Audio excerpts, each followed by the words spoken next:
E vamos então para o nosso último capítulo do livro 2. Estamos chegando na metade do conteúdo do 6º ano. Agora nós vamos falar sobre o plano cartesiano. Aqui nós temos um exemplo de uma passagem de avião. Aqui a gente consegue observar, então, o lugar do assento, da poltrona. 14D. E aqui na outra passagem, 7E.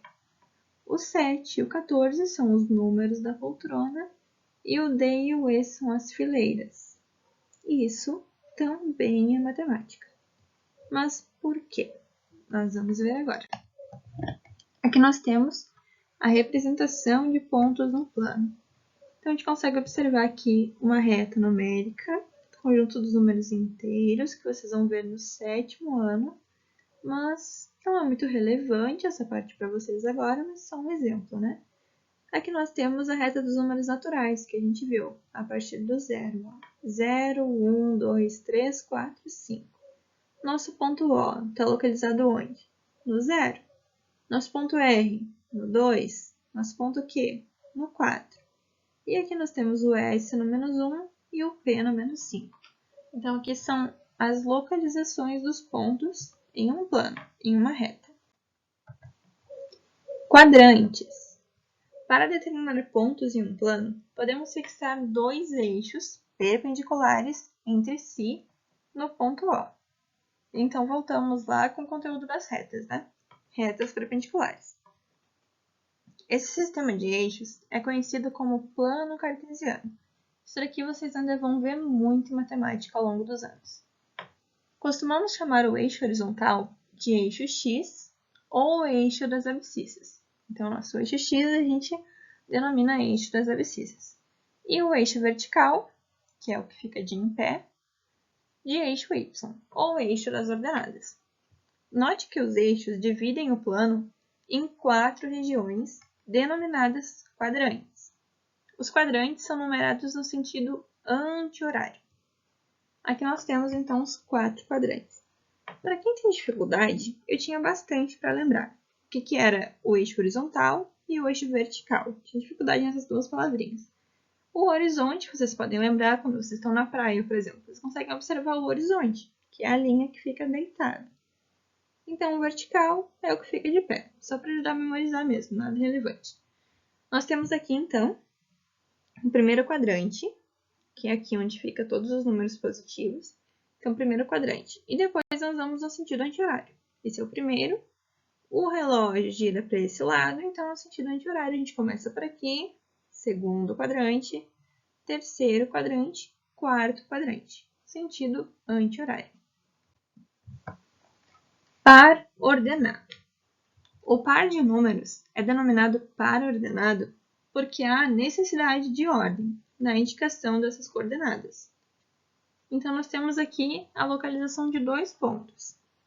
O ponto que é formado pelo par ordenado 5, 2 e o ponto 4, 5. Mas o que é isso? Agora, vocês vão começar a usar a localização de pontos. Aqui nós temos, então, o eixo X, que é o eixo das abscissas, e o eixo Y, que é o das ordenadas, horizontal e vertical. Nós temos o ponto 5, 2. Como que eu marco isso no meu plano? O primeiro número ele sempre vai ser o X, e o segundo número sempre vai ser o Y, sempre. Em hipótese alguma isso vai ser diferente. Então, se o meu primeiro número é o 5 e ele é o X, onde é que está o meu 5 no eixo X? Aqui. O meu segundo número é o Y. Onde é que está o Y? Onde é que está o 2 no meu eixo Y? Está aqui. Então, nós vamos pegar o 5 do eixo X, que é o nosso primeiro número, e subir 2 unidades. Ó, aqui é o meu 1, aqui é o meu 2. Então, o meu ponto vai ser 5, 2. Aqui da mesma forma, x e y. Meu primeiro número é o x, 4. Onde é que está o 4 no x? Aqui.